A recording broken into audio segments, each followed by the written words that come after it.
Well, you start buying plane tickets and hotel rooms, and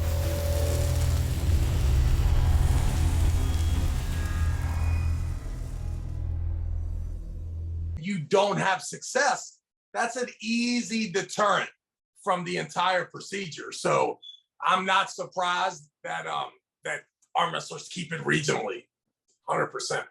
Yeah, but do you think if you were to suggest to that guy, like, hey, if you wanna be that guy, you need to suck it up, right? Would you agree on that? Or No, I mean, I don't know if I necessarily how I would tell someone, like if my son, someone that I love, decided to get in arm wrestling, how I would handle his career. That's a very interesting situation, right? Like, well, explain me. All right, Tyson goes to you tomorrow. Yo, Dad, this football shit sucks, right? Me and Ezra are gonna come and crush tournaments with you because you're not doing too good, and we can beat up Brandon Assessor. right. What's the strategy? What's the money plan for Yeah, the I would boys? say the strategy would be to follow the whole Schoolboy situation, right? We would build the character from training videos and teaching situations and matches that we set up and viewed, and we would start building the amateur character right away, and that we would be very hesitant to just throw our name in any pool.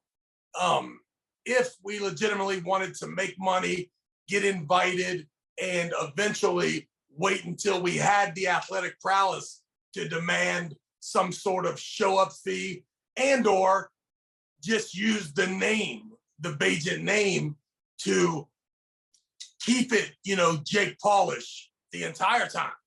Make sure that you always control the narrative. Gotcha. Interesting. Well, what about you? You don't want to put them through the tournaments, perhaps, and make them, But tell them that as soon as they show their worth, and they define it, then that's where the battle begins, right? Like, good luck being put in that ranking at 27th, because no one above you is going to want to get a super match with you, right? It doesn't behoove them. So I think what you could possibly do is keep them guessing, right? Like, how good is this kid? So that I didn't have to necessarily get ranked.